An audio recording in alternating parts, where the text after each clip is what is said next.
अगर आप रेलवे की तैयारी कर रहे हैं तो आपको पता होगा कि railway NTPC graduate level, railway NTPC under graduate level और रेलवे जेई की वैकेंसी आ चुकी है और साथ ही साथ ग्रुप डी की वैकेंसी आने की संभावना है और एएलपी की वैकेंसी तो पहले ही आ गई थी। तो आपको पता होगा कि रेलवे में मैथ का जो पोर्शन होता है बहुत ही इंपॉर्टेंट होता है, क्योंकि इसके अंदर अगर आप स्कोर कर लेते हो तो आपका रेलवे में पक्का है कि सिलेक्शन हो जाता है। तो आपको क्या करना है, रेलवे के लिए आपको करियर पब्लिकेशन एक बुक लेकर आया है जिसके अंदर आपको एआई इनेबल्ड बुक मिलता है, 10,000 प्लस क्वेश्चंस मिलते हैं और साथ ही साथ आपको 12 से 13 जो मेथड होते हैं, नए न्यू टाइप ऑफ मेथड्स होते हैं, उसके द्वारा शॉर्ट सॉल्यूशन भी दिया गया है जिससे आपकी तैयारी बहुत अच्छी हो जाती है। ये बुक आपको दिख रही है रेलवे ऑल एग्जाम की मैथमेटिक्स की बुक है जिसके अंदर आपको एनटीपीसी टेक्निकल, जैसे टेक्निकल ग्रेड 1 ग्रेड 3 और या जेई के क्वेश्चंस हो गए, ग्रुप डी के क्वेश्चंस हो गए, जे आरपीएफ एसआई आरपीएफ के कांस्टेबल के क्वेश्चंस हो गए या ग्रुप डी के क्वेश्चंस हो गए, ये सब के सब एएलपी क्वेश्चन सब के सब इसके अंदर दे रखा है और सबके सारे 2025 के जितने भी एग्जाम हुए सब के अंदर इसके अंदर अपडेटेड है।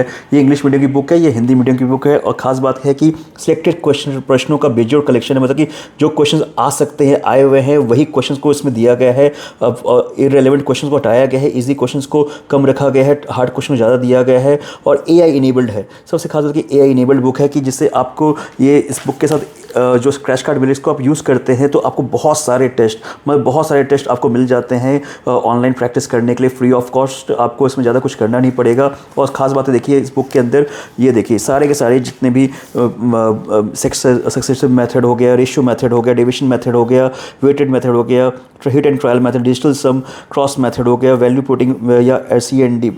एडवांस मेथड हो गया, सारे के सारे मेथड को इसमें दिया गया है जिससे सबसे पहले आपको हर चैप्टर का आकलन दे रखा है कि कहाँ से कितने क्वेश्चन पूछे जाते हैं। तो ये आपको इससे आपको समझ में आए भाई मुझे कौन से टॉपिक को ज़्यादा तैयार करना है। जहाँ की सबसे पहले चैप्टर देखा है उसका टाइप वाइज देखा है, फिर चैप्टर देखा है टाइप वाइज, इस तरह से क्वेश्चन आपको देखने को मिलेंगे। ये नंबर सिस्टम का चैप्टर है, इसके अंदर आपको जो भी लेटेस्ट क्वेश्चंस हैं वो दे रखे हैं, जितने भी TCS के क्वेश्चंस हैं 98-99% वो क्वेश्चंस दे रखे हैं और सभी क्वेश्चंस का जो तैयारी अगर आप करते हैं, ये हर एक क्वेश्चन को आपको ऑल्टरनेट मेथड भी दे रखा है कि इसका शॉर्ट मेथड भी आपको दे रखा है ताकि आपकी तैयारी जल्दी से जल्दी हो, अच्छे से अच्छे हो और आप लगातार प्रैक्टिस करने की चीज़ है। रेलवे में क्वेश्चंस तो बहुत सिंपल पूछे जाते हैं लेकिन जितना आप प्रैक्टिस करेंगे उतना ही आपके लिए अच्छा रहेगा। तो आपको ऑफलाइन ऑनलाइन दोनों इस बुक के थ्रू हो जाता है और इसके आप लगातार प्रैक्टिस करते हैं तो आपका कोई भी एग्जाम नहीं रुके, चाहे वो कोई भी एग्जाम हो, ALP हो या फिर आपका जेई हो, एनटीपीसी हो, ग्रुप डी हो, कोई भी एग्जाम होगा रेलवे का, सारे के सारे आप इससे आराम से कर सकते हैं, कवर कर सकते हैं।